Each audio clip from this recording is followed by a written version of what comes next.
says, what are the things that a follower must recite while praying behind an imam? I'm confused, as some people say we must not recite anything behind the imam, not even the takbirs. Is this true? Well, instead of giving you a fish every day, it's best that I teach you how to fish yourself so that you don't need me anymore. And this is what every da'i and scholar does. In their lectures, it's very easy to say yes and no and move on. But rather they insist on teaching you to learn where they learned from.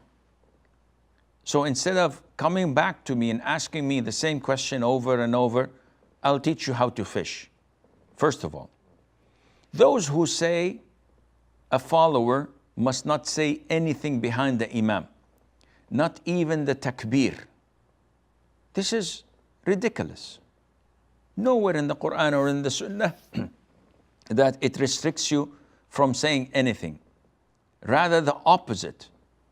In the Sunnah, it teaches us how to pray behind an imam. And the Prophet said, alayhi salatu wassalam, إِنَّمَا جُعِلَ الْإِمَامُ لِيُؤْتَمَّ بِهِ. Verily that the imam was made so that people would follow him. فَإِذَا كَبَّرَ فَكَبِّرُوا. So if he says Allahu Akbar, say Allahu Akbar. So brother, whoever told you that not to say the takbir is definitely a big time ignorant. He doesn't know the Sunnah. And you cannot learn from such people, even if they have long and big beards and wear big turbans on their heads. This is not a qualification to teach people. Those who teach people must be knowledgeable of the Quran and of the Sunnah, if you're a Muslim. But to be a blind follower of a madhab or a school of thought or a maslak, as they say, and ignore totally the Quran and Sunnah, Houston, we have a problem. So the Prophet said, ﷺ, and if he says, Sami Allahu liman hamidah, you say, Rabbana wa lakal hamd. You have to reply and say, Rabbana wa lakal hamd. And the Prophet also ordered the Muslims to recite the Fatiha only behind the Imam when he prays in loud prayers. And this is why it's an issue of dispute among scholars, whether a follower must recite the Fatiha or must remain silent. So we all agree that a person praying alone, an individual, an imam must recite the Fatiha in every rak'ah. So an imam and an individual, they have to recite the Fatiha in every rak'ah because this is a pillar.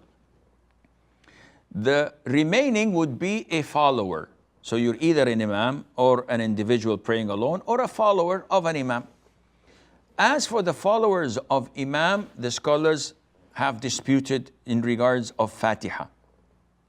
Some, and this is led by Abu Hanifa, may Allah have mercy on his soul, and those who follow him, say that it is not permissible to recite the Fatiha in any rak'ah when you're praying behind the imam, whether it's a loud rak'ah or a silent rak'ah. So what should I do? Just stand there and watch the stars and count them? They said, yes, you don't say anything. Other scholars, led by Al-Imam Al-Bukhari, may Allah have mercy on his soul, say that you must, as a follower, recite the Fatiha regardless of the type of rak'ah, whether it's silent or loud. A third group took a middle path after collecting all the evidences and analyzing them. And this is the opinion of Imam Malik ibn Anas. May Allah have mercy on his soul, the Imam of Medina. He said that in silent rak'ah, the ma'moom, the follower, is obliged to recite the Fatiha in every single rak'ah that is silent, because he did not hear it from the Imam, so he has to recite it for himself. And if there is enough time, he should recite another surah, no problem. But when the rak'ah is loud and the Imam is reciting in a loud voice, jahran, the Fatiha, then his recitation is sufficient for me. I'm not obliged to recite it. So if I skip it, no problem. What about if I want to recite it? Go ahead, recite it.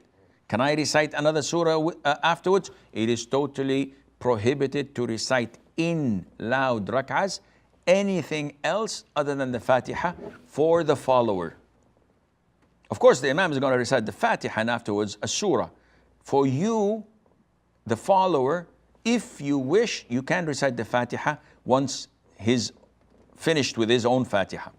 But you may not at all recite anything other than the Fatiha because the Prophet ﷺ prohibited that. So I hope